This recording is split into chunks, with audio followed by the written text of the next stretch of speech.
You're welcome back. This is Upfront. My name is Raymond Alqua. Today, my guest is Captain Retired Nkrabea Fadate. Honorable, you're welcome. Thank you very much. He's been member of parliament. The only thing you've not done so far, he's been minister, is president. But now I want to believe you've given up on that particular, what they call it, interest direction. Of course, you've tried. Well, I hope you are doing well. By the grace of God, yes. You've not been out there as many would have expected you to be, mindful of your competence and the things you've done in times past. Exactly why have you gone into hibernation? Well, let me say that it is not that I have gone into hibernation, but it is just that my Father in heaven, Almighty God, is preparing me for more tasks ahead. I must confess, if listeners or viewers are not aware, 2 days before the general elections of 7th December 2016, I had an accident in my office, and it led to my being admitted to 37 Military Hospital and being performed surgery and being off record for some time. Okay, well, that's interesting. We didn't know much about that. Hope you are in good health now. By the grace of God, I resumed practice beginning of September last year. And since then, I've been going to court every day. How is the law going? Oh, by God's grace, what I'll eat every day, Father brings it to me. Oh, that's interesting. You still run your law firm? Yes, Nkrabea and Associates. In fact, I'm coming from there. Okay, it's interesting to know. Now, I'll take you back to 79. I'll also roll over to 82. I'll also talk about the periods where you were deemed to have been the single individual who was likely to threaten the democracy, not so democracy, but the stability of this state in all forms. We'll talk about all of those. But first, let's start from the basics in this particular case. Where were you in 79? Well, 79, that's almost 30-something years ago. Yes, that is 39 years ago. 39 years ago. Interesting enough, I returned from Sandhurst Royal Military Academy in March 1979. And my mates passed out of the military academy in April 1979. So we all reported to our various units, me to 1 Battalion of Infantry, Michel Camp Tema, at the beginning of May 1979. 2 weeks later, Jerry Rawlings made his 15th May coup attempt. Yeah. And 2 weeks later, the 4th June broke out. At that time, I was an officer in 1 Battalion of Infantry, Michel Camp Tema. And viewers may find it very interesting, but you know, one day I got to my room in Commonwealth for Legon, and my mate called Osetutu. He told me that if a captain was here. Then I said, which captain? He said, oh, he says he will come in the next 30 minutes, so wait for him.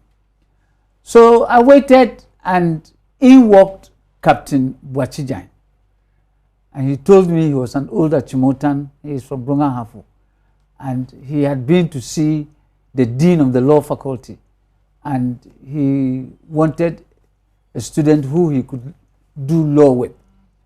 So Bwachijan became my friend. And through Bwachijan, I met Jerry Rawlings. And I used to have a lot of interesting debates with them. At that time, I was in second year law. I used to have a lot of interesting debates with them. And then I realized that it is not all soldiers who were zombies, as we university students used to call them. And so I developed an interest in becoming a soldier. So honestly, because of Rawlings and Bwachijan, I enlisted to become a soldier. Unfortunately, I was sent to Sandhurst Royal Military Academy, UK. Okay, that's interesting. That's where I was trained, and I came back. So when Rawlings made his attempt, I went to see Bwachijan that, Captain, what is happening? Our friend has made an attempt at a coup. And he said, well, it's unfortunate, but efforts are being made to turned the whole thing into a political trial. I said, very well.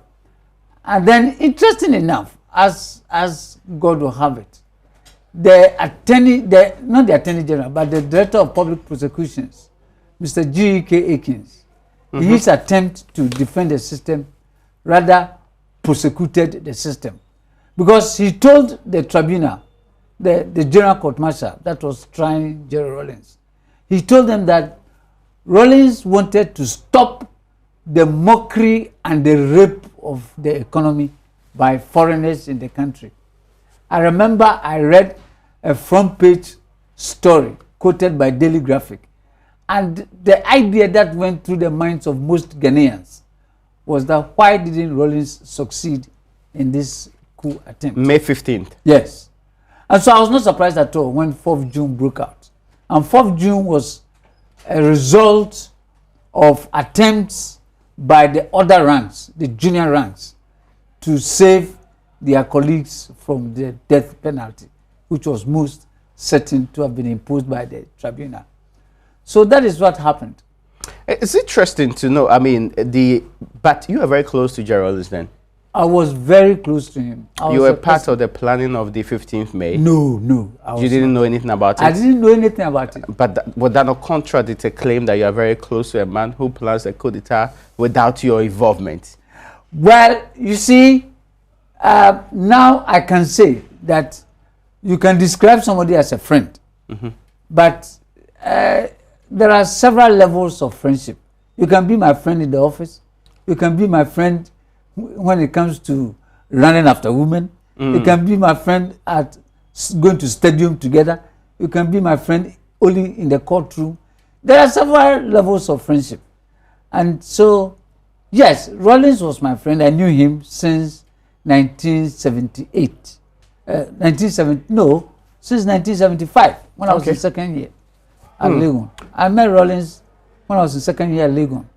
And he and I, together with Bwachijan, the three of us, almost every Saturday, we used to meet and argue and talk about national affairs with such passion that, one felt one was being very nationalistic. But you didn't know him in Achimota School? No, he was my senior. Okay. In fact, Rawlings did not come to sixth form in Achimota. If he had, I would have met him, but he did not.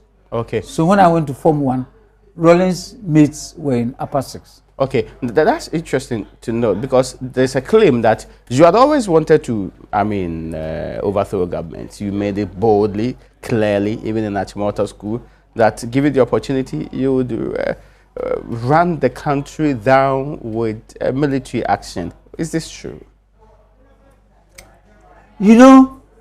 Senior high school, I've not gotten to the university level, but I'm starting from the senior high school because that's the claim that people have actually said. You told your colleagues that some time ago. It is true. It is true in the sense that I remember so well when I was in Achimota School, Form 2. At that time, Buzia was the Prime Minister of Ghana. And I remember one day our teacher, I forgot which subject, and it's a very sensitive question you've asked me because it makes me feel something. The teacher asked us in Form 2B that what would you want to become in the future? We were about 4 or 5 who all said we want to be Prime Minister of Ghana one day. We want to be Prime Minister of Ghana one day. But am I the only young student who has once in his youthful days expressed a desire to become Prime Minister of Ghana? Yes, if it were to be true elections, that wouldn't have been a problem. But I'm given to understand, in your case, you are very clear in your mind that not only will you do so by hook or crook, but through the barrel of the gun. No. You never stated that. No. Because from 269, 70, it was Prime Minister Buzia. But 3 years before that time, we come out of a coup d'etat. That's pretty much clear on your mind too. No. I have not had that ambition to come to power. As of the times, but you wanted to be Prime Minister. That was the infant aim. But as I grew up and I matured into life, I realized that whatever God brings is fine. And in politics, you never know what tomorrow may bring. You've given up on that vision? Oh, I have not given up on anything. I'm not expecting anything. You still want to be president of the Republic I of Ghana? still want to be a very successful lawyer with a wife and children. Thank God. Yes, that one you are. It's not in Yes, doubt. I'm by talking His about grace. president of this republic. Oh, no, I don't have any such ambition now. Really? I used to, but not now. Is it because the NPP said you were not qualified to be? Oh, no. I think the NPP decision that Peter Lajetti's committee made was erroneous. And You believe so still? erroneous. It was erroneous because the Constitution places a ban on those who have been fraudulent or have been convicted of fraud Yeah. or have attempted to stage a military coup and have been sentenced for mutiny or Yeah. treason. I was convicted of misconduct. I was not convicted of mutiny. I was not convicted Not of of treason too? No, I was convicted of misconduct, and that's why I was sentenced to 2 years imprisonment. Were any of these charges leveled against you? Yes, I was I'm tried. talking about not misconduct. I'm talking about treason. Yes, the fact the trial, the charge sheet was on treason, Yeah. as well. The military corollary, which is mutiny. I was charged with mutiny, and then those who drafted the charge sheet, they were not too sure, so they said in the alternative misconduct, Okay. and I was acquitted and discharged at the level of submission of no case on the charge of mutiny. I see. Yes. Okay. Now let me bring this back to the time I was talking about 79. You said that regardless of you being friends with Jerry Rawlings, you were never aware that May 15th was going to happen. Yes, and But how about June 4th? yes, because you see, I was a subaltern in Michel Camp, 1 BN of infantry. I was an officer there. And when I returned from Sandhurst, I was living at the military academy, and from there to Michel Camp. And I had no more contacts with Rawlings or Boachijan. But I knew Boachijan. He was then living with his wife in Achimota School campus. But I used to go there just once in a blue moon because I was then an officer expected to be on duty in Michel Camp. So like all officers and like all Ghanaians, I heard of the 15th May uprising on radio. And I was considerably worried because I knew Rawlings, I knew Boachijan. So I went to Boachijan, and Boachijan told me about the issue and the fact that they wanted to make it a political trial using Chachu Chikata, a very brilliant lawyer, as his defense lawyer. And I was busily sojourning in Michel Camp when 4th June broke out. And as I said earlier, 4th June was actually the work of Lance Corporal Tassiri and other Lance Corporals who wanted to rescue Rawlings from the tribunal sentence, which was coming on Monday. Boachijan was no architect, mastermind in any way? Well, from what I know and from what I heard from all the active participants of that insurrection, I wouldn't say Boachijan was the mastermind of that operation. No. Not participant?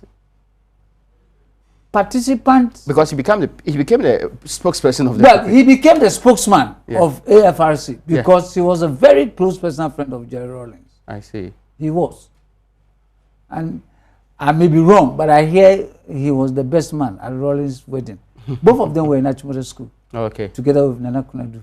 I see. Yeah. It's interesting. Now, let me bring it home to this particular point. So, 79, you were not participant. Did you play any role in the AFRC then? No. I was just a soldier in Michel Camp Tema. But you still have a relationship with Jerry Rawlings, even though, like a few people, you are one of the people he never brought into his mainstream political agenda, regardless of the relationship you had with him. You see, let me be sincere and say that my relationship with Rawlings and Boachijan ended when I enlisted as a soldier. Oh, really? I say ended because when I was on campus, I used to meet them almost every Saturday. In fact, Boachijan and Rawlings will come to campus, pick me in their car, and we'll go to Bema Camp, have lunch together, and chat and argue and so on. That's what we used to do. But when I got enlisted into the military, of course, I spent all the time at the military academy. And from there, straight to Sandhurst, where I spent 1.5 years. And when I came, I never saw Rawlings until I saw him on television speaking on 4th June. So... did you attempt to get close to your former friend then? No. So at what point in time were you then seen as someone who is an enemy of the state? I was arrested by President Liman's military intelligence. I was tried by President Liman's military intelligence, and I was sent to prison by President Liman's intelligence. It was Rawlings, when he came back in 1981, 31st December, who released me from prison.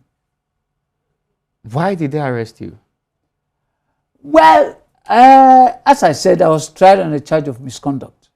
But I was arrested because, looking back now, from what I was told subsequently, after the 4th June revolution and the handing over by the AFRC, the new leaders of the state, and by that I mean President Liman's government, they looked at the system and they said all future possible Rawlingses in the military should be removed. So, and you were identified as one? And I was identified as one. But because of your pronouncements in times past? Oh, I wouldn't say because of my pronouncements. Because of your conduct? I wouldn't say because of my conduct. Had you done anything that suggested that you were Rawlings in the making? Well, some of my mates at Legon, who knew my political ambitions on campus, contesting for SRC president and so on, JCR president of Commonwealth War, and the National Secretary of the Students' Movement for African Unity. They knew I had political ambitions. I was politically very active on campus.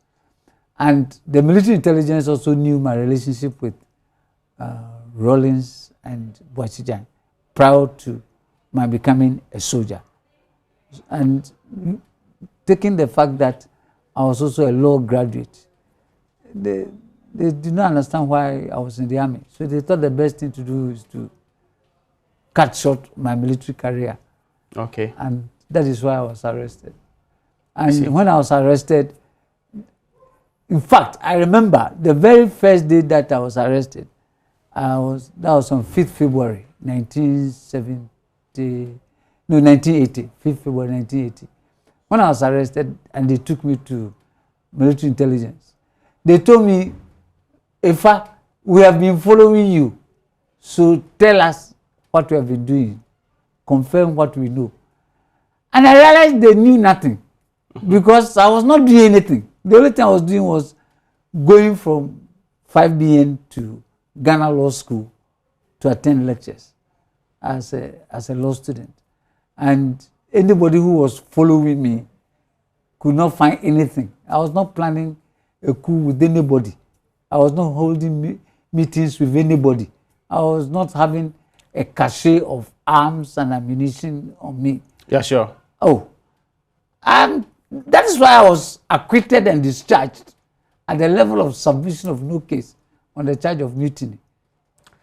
It's interesting that you pick out at that particular time, especially when you said you had no strong relations with Jerry Rawlings at that time too.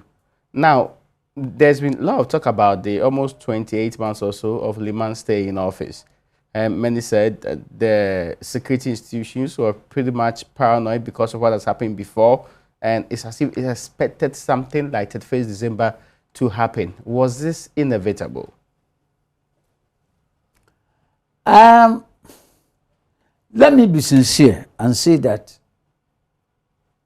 I spent the year 1980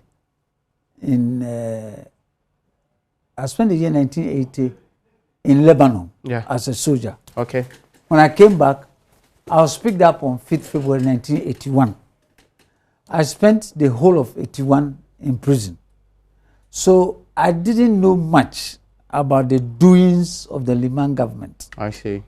But following the military coup of 31st December, when I was released, and as I was appointed by Rawlings as member secretary of the National Investigations Committee. And we investigated the actions of the PNP ministers. That's the Liman government. That's the Liman government. We interrogated them. I realized that 31st December was inevitable. It was made inevitable by the actions of the Liman government. For instance, there was no reason why they made Captain Kojo Chikata a target of harassment. He was? Oh, he was actually followed openly by security agents, to the extent that there was a high court case in which Captain Kojo Chikata tried to get state protection against that activity. But the court ruled that the state security had the right to do what they were doing. What had he done wrong then? I mean... He had not done anything wrong. Captain Kojo Chikata had not done anything wrong. And that's why, personally, and I'm entitled to my personal views, I don't understand why state security were chasing him in broad daylight. I see. And also, the way they were, the corruption stories that came out during the less than 2 years Liman government. In the less than 2 years Liman government, at least what I saw at the National Investigations Committee. So, but, well, no matter what anybody would say, you can't justify. I personally was a beneficiary of 31st December because that, I see, that released me from prison. That's interesting, but that's no justification for the removal of a constitutionally mandated government. Well, I will agree with you to that extent, but I was a beneficiary. In and of itself, a mutinous conduct. I was a beneficiary of the incident. Interesting. I get it. I mean, beyond you, beyond your very self, let me talk about, I mean, I'll come to that point, but let me talk about your prison experience. How was it like being in prison? Masa, you know, let me tell you a little history. Julius Caesar was a famous lawyer and a soldier. And his best friend was arrested on charges of treason. And Julius Caesar did not want to speak in favor of the treasonous conduct of his friend. At the same time, too, he did not want his friend to be executed. So Caesar said in the Senate that the best punishment you can give to your enemy is not to kill him, but to take him to prison. The reason being, as for death, it will happen to everybody, whether by choice or against your choice. But to be put into a situation where you be confined, where you will not have freedom of expression, where you will not have freedom of movement, where you are manacled almost as a vegetable, is the worst thing that can happen to a human being. Is that what happened to you? And honestly, when I, Nkrabea Efadate, was sent to prison, the day I was arrested, 5th February 1981, I was sent to the condemned cells of some medium security prisons. I was there for 3 months before I was transferred to the main prison yard. Masa, prison is not a place for anybody. And if me, Efadate, if I get a chance, I'll send my enemy. I won't kill my enemy. I'll send him to prison. Because to be made a prisoner is terrible. Yes, you've said so. But describe to us what really happened there. You see, first in remand. If a person is in prison, the first terrible experience is that you sleep in a cell and you go to toilet in the cell and you sleep beside your human excreta until the cell door is opened. And every prison cell is locked from outside. So you cannot open the cell to go out, even into the prison yard. And even when I was there, 1981, we were sleeping 8 in a room. How big was this room? And how big? It's about, this studio will take about 4 rooms. Very small. Very small. Like a cubicle, small cubicle. A small cubicle. In my time, we were 8. I hear now is over 10, over 15. In fact, me, Efadate, I have prayed to Almighty God that by His grace, instead of taking me to prison again, He should rather take my life. Oh, I see. It was that serious. I would never, in the name of God. And even when I was deputy minister for interior, Yeah. I did not enter Nsawam prisons because I've told God that I beg Him, He should never let me see the inside of a prison again, let alone someone. Okay, so the conditions were bad. The conditions are bad. Even now, what I'm told, the Nsawam prisons was built for capacity of 800. But I hear now there's over 2,000 people. It's terrible. Serious congestion. It's terrible. And since President Nkrumah's time, 1966, I hear government has put up only one extra prison. And you know, Nkrumah's time, Ghana population was 6 million. 6 million, yeah. Today we are almost hitting 30 million. So you can imagine crime rate and the number of prisoners. Prison, I don't want to talk about it because it's terrible. It's terrible. Now, in your own case, beyond the conditions, were you also maltreated? Oh, as for maltreatment, by God's grace, nobody ever touched me. At the remand end? Oh, both remand and in the prison. Nobody ever touched me. They knew you? Because they all knew me. I was an army officer. I was a lieutenant. So prison officers cannot really deal with an army officer that way? Yes. But I saw prison officers brutally assaulting prisoners in those days. It was terrible. I mean, were these political prisoners like yourself, or they were the ordinary criminals? The ordinary criminals that has been put in jail on that? The ordinary inmates. Okay, but let me be clear my mind on this one. So you were released because you were deemed a political prisoner, or you were released because you had support for the 31st coup d'etat? Well, from what I hear, when Rawlings took over on 31st, in fact, when he made the coup on 31st of December, one of his very first actions was that, and interesting enough, just a run-up to 31st, about 15 soldiers were picked up for attempting to stage a coup. Okay. So it was just after 2 weeks, then 31st December broke out. So when 31st December came, Rawlings said, all those soldiers who were picked up and are on remand in his own prisons, including Nkrabea Efadate, should be released. Okay, even though your case was similarly different from them. So, yes. You were equally let go because of... Yes. And your name was mentioned specifically? Yes. So he knew you were in jail? Yes, of course, everybody in Ghana knew I was in jail. It was published in the media. Yeah, that's interesting. What was your first act after freedom? Oh, straight to Gonda Barracks, and I joined Rawlings. Back in the military? Yes, I was reinstated into uniform as a lieutenant. So I was with Rawlings on 31st December, 1st January, and the initial... So it's not true that you were stripped of your title?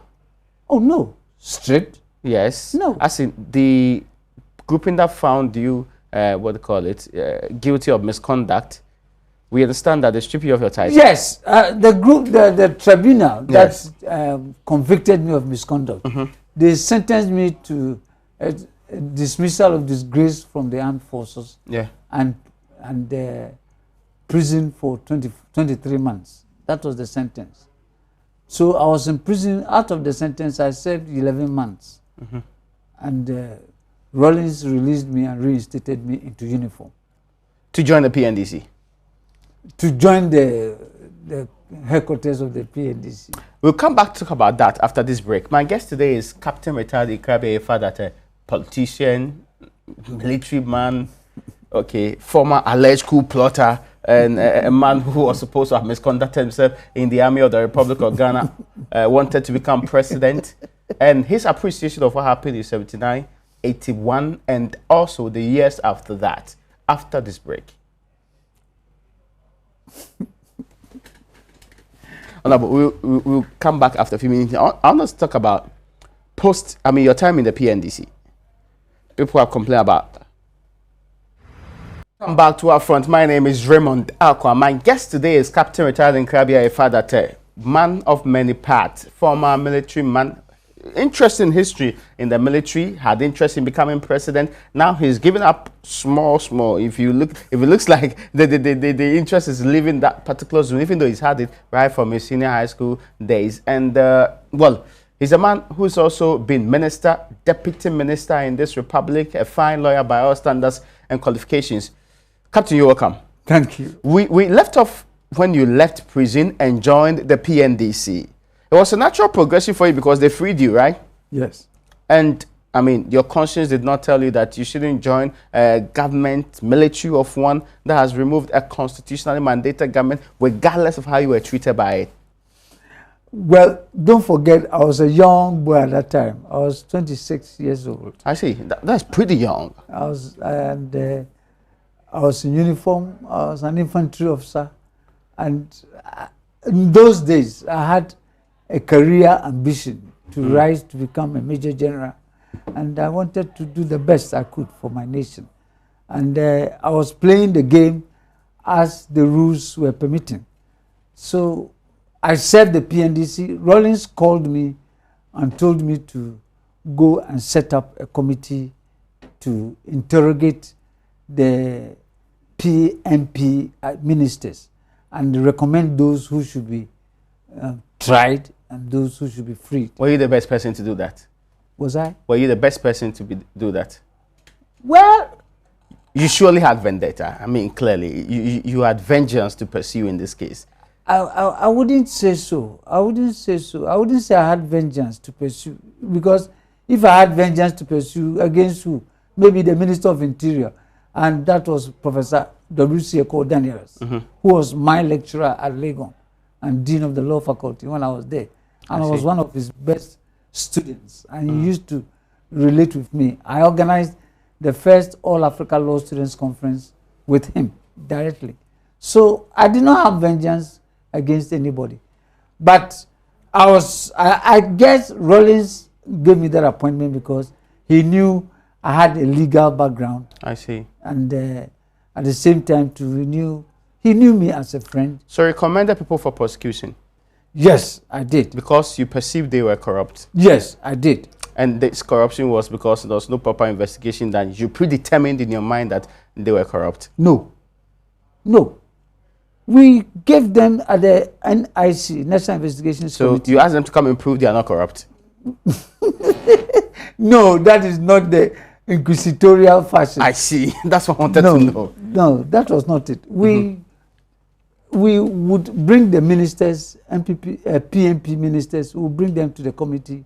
We would call them one by one. I remember even J. Kufuor was once in front of us. And, but he was not a PNP minister? No, he was not. But I forgot how, but I remember J. Kufuor came before us one day, I think to give a testimony in respect of somebody. I also remember we interviewed or interrogated President Liman, for over one week of daily interrogations. We used to have data in front of us, and people give us information. So we used to ask them questions, and those that we recommended for trial or prosecution, we gave all the data to the public tribunal. Yes. Not the courts? No, the public tribunal. And they had a prosecution system, and they would look at it and build a case. So it was free and fair. And honestly, as I sit here in front of you, I can say that there is nobody who appeared before the NIC, that's National Investigations Committee, that I, Ifadati, regret the way we treated him. No. Was there massive corruption in that government? In the PNP administration? Yes. I wouldn't say so. I wouldn't say so, because even by the time I was being arrested by the Rawlings regime, how many ministers had we recommended for trial? Very few. Okay, now I want to be clear in my mind what exactly was the length of period that this National Investigation Committee stayed for the entire period of PNDC, or you are done with your work in a couple of years? The NIC, which I take credit for establishing, lived for about 3 years. Then it was changed to Serious Fraud Office. Oh, okay. So And this then- is what we have now, Serious Fraud Office, And then it was changed from Serious Fraud Office to IOCO. which is currently the case now. Yes. I So see. the last time, about 2 months ago, I went to the office of IOCO with a client. And as I entered the office and I saw the machinery and the system, and I looked back to 1982 when I first formed that organization, I had some feeling of nostalgia. The body like the NIC, there are claims, I mean, not specifically to the NIC, that the PNDC in general did not only victimize people, there were serious atrocities during those times. This is true, right? Well, to be fair to my own conscience, Yeah. yes, there were some excesses during those. You don't use the revolutions. words atrocities. You prefer excesses. I would say there were a As in lot some of form of justification is required in there. there was a lot of excesses during the revolutionary days, serious excesses. In fact, I felt sorry because some of the soldiers went out of control, and With the direct blessing and authority granted by the leadership of the PNDC. I wouldn't say direct blessing or authority, because one day I was amazed when in the office of the Chief of Defense Staff, one of the activists in the PNDC regime openly brought out a cane and whipped somebody who was in front of the Chief of Defense Staff. This was General Numensa. This was General. I was amazed. And it was possible that, was this a military man? That guy who did that. Yes. Well, I wouldn't want to mention his name. So. But it's But he was an activist in the PNDC regime. Amatikwe. No, it was not dramatic. Okay, so, But but it was he a terrible. military man? It was terrible. Was he a military man? Yes. Okay, It was but terrible. that means the PNDC leadership itself had no full control of the situation there. Well, I wouldn't say they did not have full control, but I would say that quite a number of their activists did a lot of unruly issues. Let's talk about the 1982 killing of the judges. You were a military man, you were also a lawyer. You were very conflicted on that matter, weren't you? I was very Conflicted on that matter. No, I was not conflicted on it because I was going to work at National Investigations Committee when we had the outbreak of this kidnapping and murder of the judges. And I followed events keenly. I was very happy when former Chief Justice Azukrab Yeah. was appointed chairman of the Special Investigations Board. And I even took a copy of his report, which I do still have. And I The agreed original with- one? Yes, and there's only one copy. Oh, it is being suggested that It is false. That's not He true. published a report, and the PNDC added a white paper to it. That's all. are you talking about the report that indicts the people, including former, Yes. including Captain Chikata? Yes. That's the same report you're talking Yes. about. Yes. Were you shocked when the Attorney General did not prosecute Captain Chikata? Oh, those days I was young, so I didn't build any opinion on as see. to why the Attorney General did not prosecute Captain Kojo Chikata. But I just On hindsight, was that the right decision to make? on I mean, you hindsight, cannot claim that you are no longer competent in the law. You know, on hindsight, I tell myself that it would have been better if Captain Kojo Chikata had been prosecuted and set free by the tribunal. If the tribunal had acquitted and discharged him, it would have been far, far better for him. Because now he lives with this conscience, this issue of some people are saying that he ought to have been prosecuted. Some people are saying that he was the mastermind.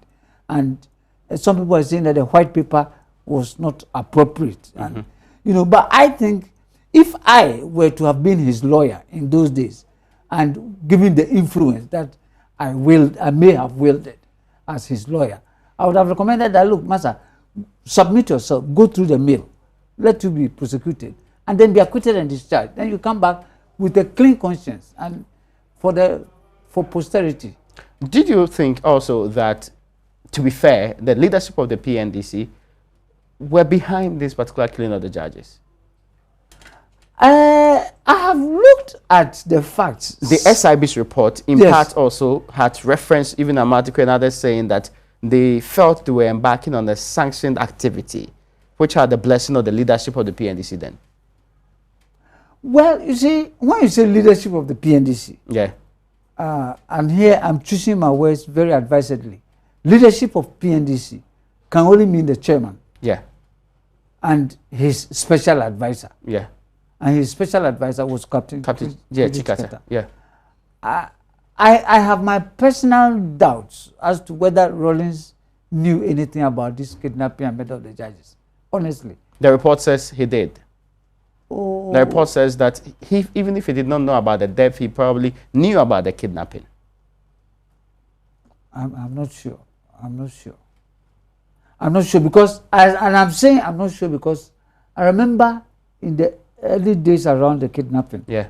I hear one evening Rawlings furiously asked Amatekwe in the council chamber, Yes. that where are the judges?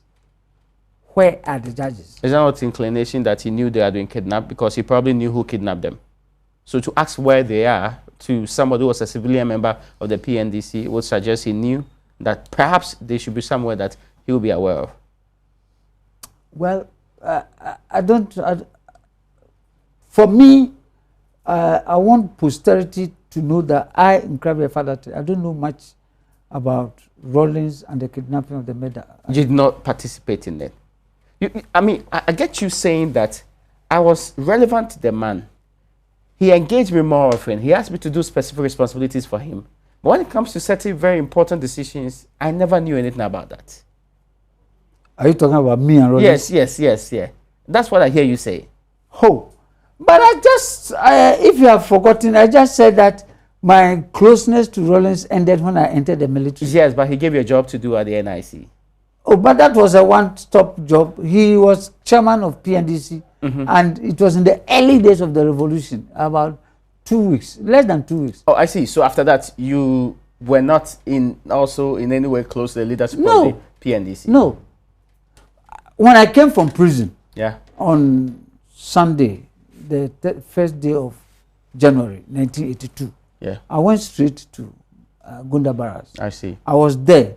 I was there when Kwasiga came. I was there when all the others came, and so on and so on.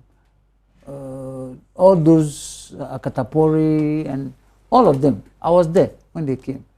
And all those initial meetings, Provisional National Defense Council, membership of the PNDC, all those things, I was there. I see. And then Rawlings, it was less than 2 weeks, when Rawlings called me and said, "Oh, Fadatey, I want you to use your legal brain to interrogate these PNP ministers and recommend those who ought to be dealt with in different ways." Yes, and then from that I left Gunda Barracks and went to set up NIC near 37 Hospital. And from that time, you are virtually distanced from it. Very far. Do you think we got to the bottom of the killing of the judges? Do you think we got to the bottom of the matter, the killing of the judges? Yes, I think so. With the SIB report. The SIB report itself? Yes. And that was the end of it? I think the SIB report was the best coverage of the incident. And I think... Not the National Reconciliation Commission's report? Oh, but National Reconciliation Committee, I don't think... I think the best report on the kidnapping of the judges is the SIB report. I see. Prepared by former Chief Justice Azukra. Yes, in this particular case. I mean, to the extent that not all the people recommended were actually prosecuted, does it not sound to you that then we've not completed the work on the report yet? Well, I have just told you that I think in the personal interest of... Yeah, I get you. But yes. my question really is to do with some were not prosecuted. Does it mean that the job was completely done? As if we've dusted every single requirement and work on this particular report. The SIB brought a report. Yes. The government came out with a white paper and said that one of the persons recommended for trial will not be tried. Okay. That is all. All right. Now, let me ask you questions of what's been happening. I mean, you've been Deputy Interior Minister. By God's grace. Yes, in the John Kufuor government. Yes. And you've been also held several other positions before in this country. You were a member of parliament. Yes. And for 8 years. Would you want to go back to parliament?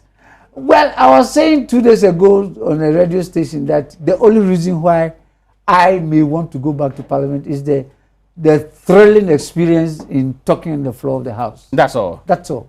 Not the money. Oh, but there's no money for parliamentarians. Oh, especially when the government is in power. I wonder how many parliamentarians get resources as much as a practicing private lawyer does. Really? Oh, yes. And when I was in parliament, I met several former parliamentarians who told me that they are making more money outside parliament as lawyers than when they were in parliament. You didn't believe that?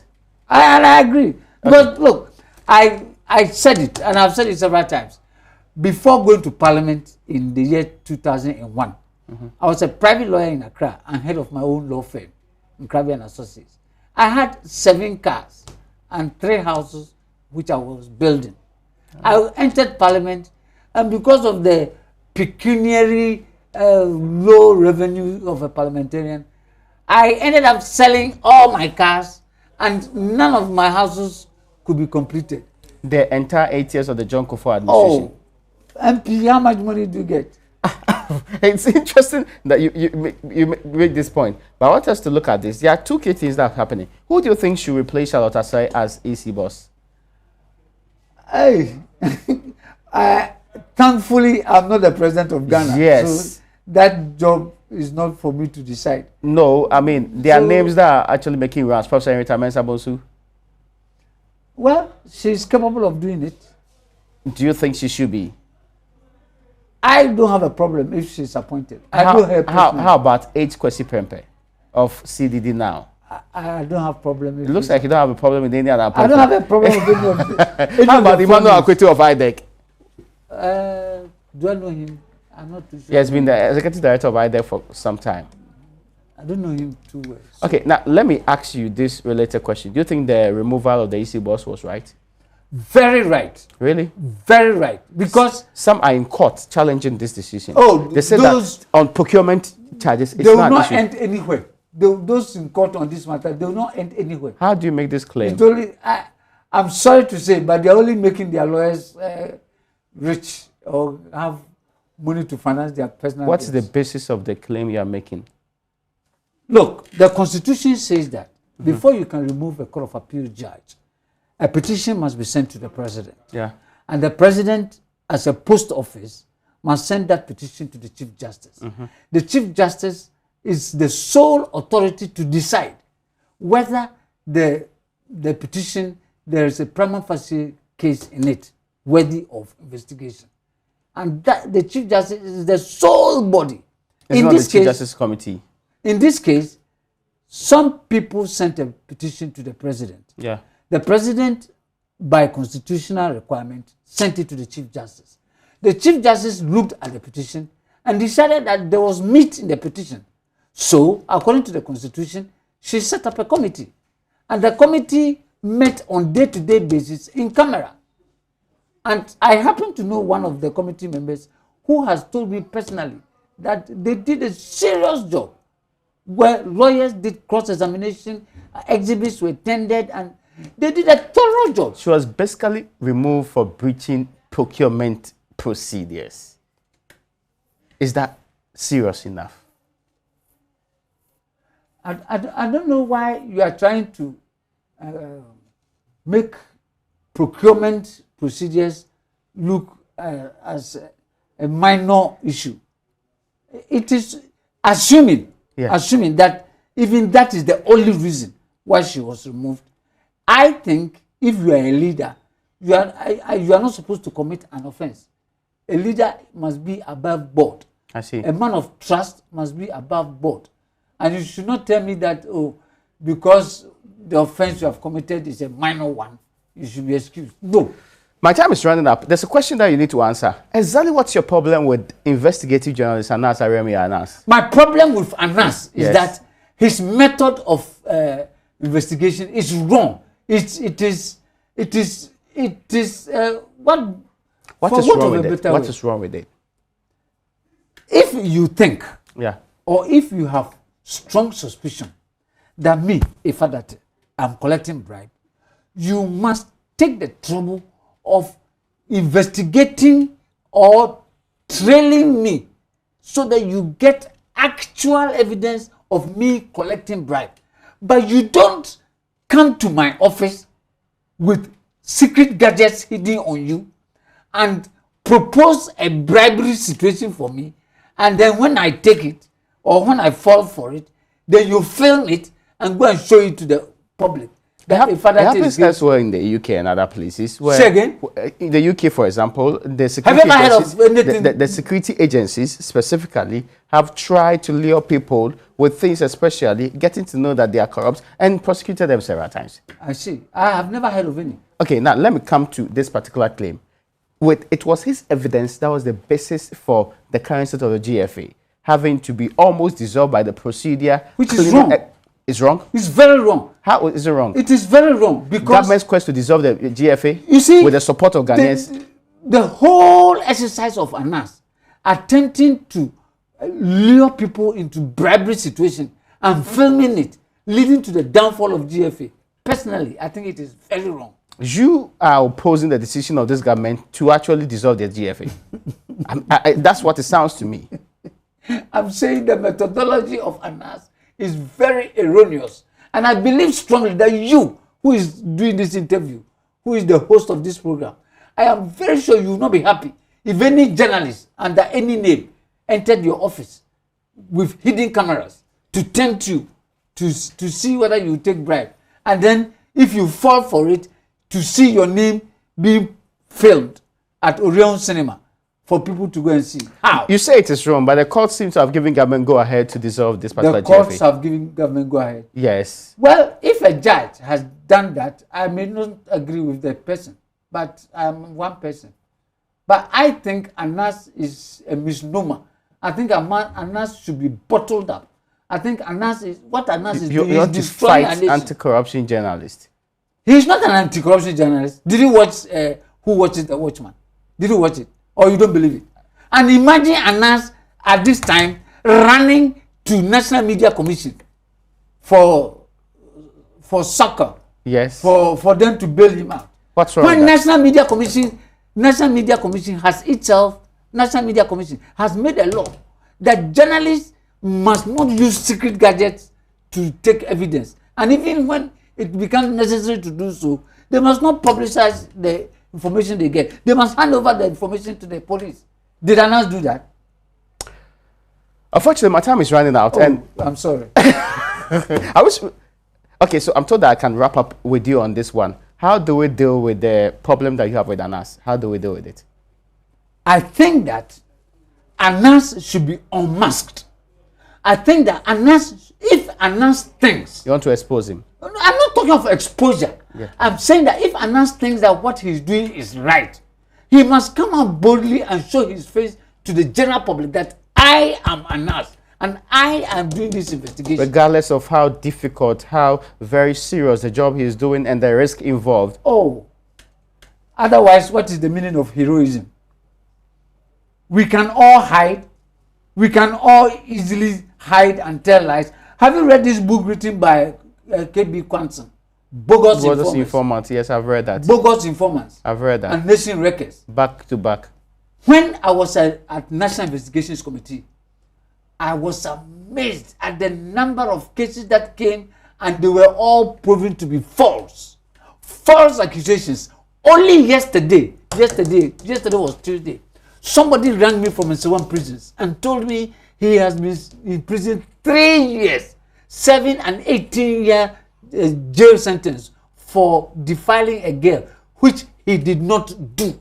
That's nothing to do with Anas, really. Say again? That's nothing to do with Anas. Oh, yes, but I'm only giving you an example of how people manufacture stories. Is there a single individual who's gone to court and had a win against Anas on these matters? Single individual? Well, I have not seen any. No, so far, none. Yes. But slowly, the public outcry is building up against Anas. Fortunately, Honorable Kennedy Japan has issued a writ against him, and others are in the pipeline. So, Anas should watch out. Honorable, we should continue this conversation some other time, but I appreciate your time coming to our studios here today. Folks, thank you so much for joining us on today's edition of Upfront. My guest was Captain Retired Nkabe Fadate.